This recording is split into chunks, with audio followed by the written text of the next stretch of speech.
क्या इस कलयुग में भगवान जी अवतार लेंगे? ऐसा तो शास्त्रों में लिखा है। भगवान के कल की अवतार की चर्चा आती है शास्त्रों में, तो ऐसा लिखा है भगवान लेंगे, पर वो जब बहुत विकराल कलयुग बढ़ेगा।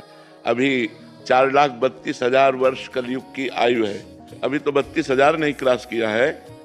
कलयुग में इतना पापाचरण बढ़ जाएगा, इतना पापाचरण बढ़ जाएगा कि कहीं रामकृष्ण नाम सुनने को नहीं मिलेगा। देखो धीरे धीरे उसका प्रभाव बढ़ रहा है। क्या सुंदर गृहस्थी कि अगर पति को प्राप्त किया तो आजीवन निर्वाह किया, पत्नी का वरण कर लिया, आजीवन निर्वाह किया।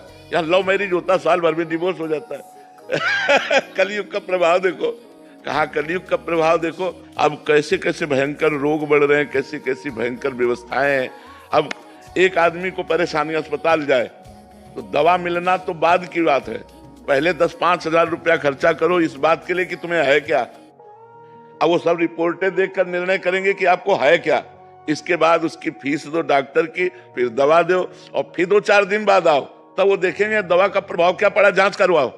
वो जांच में अगर किसान आदमी है ना, इतना कहाँ पैसा है किसान आदमी के पास, तो आगे चल करके बड़ा रोगों का तांडव, भोगों का तांडव बढ़ेगा। मतलब कलिकाल का प्रचंड स्वरूप जब आएगा तब तो हाय हाय मची जाएगी। अभी तो बच्चा है, 4,32,000 में अभी तो 5,000 वर्ष बीत रहे हैं, और अगर 32,000 क्रॉस करेगा तब कैसा होगा, जब 2 लाख क्रॉस करेगा।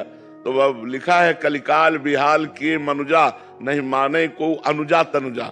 बेटी बहन का भेद खत्म हो जाएगा, पशुवत भोग आचरण शुरू हो जाएंगे, तांडव राक्षसी स्वभाव का।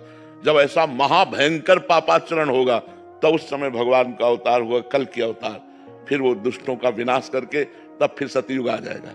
वो आखिरी में 4,32,000 पूरे होते होते आखिरी में भगवान का अवतार होगा। जब भगवान का अवतार होगा उसी समय से सतयुग लग जाएगा, कलयुग की पूर्णता हो जाएगी। पर कलयुग का एक बड़ा गुण है, जो 10,000 वर्ष तपस्या से फल प्राप्त होता था वो कुछ दिनों के नाम कीर्तन नाम जप से प्राप्त हो जाएगा। नहीं तो पहले पता चला कि 10,000 वर्ष दाहिने पैर के अंगूठे केवल खड़े होकर दोनों हाथ उठा के मंत्र जप कर रहे हैं, कितनी कठिन तपस्या। तो कलयुग में ये 10 सेकंड नहीं खड़े हो सकते अंगूठे केवल, 10,000 वर्ष तो बाद जाने दो। तो इसीलिए इसमें छूट दे दी गई कि आप नाम जप कर, कलयुग केवल नाम आधारा, सुमिर सुमिर नर उतर ही पारा। भगवान का नाम जप करके आप संसार समुद्र से पार हो सकते हैं। ये कलयुग की विशेष महिमा है।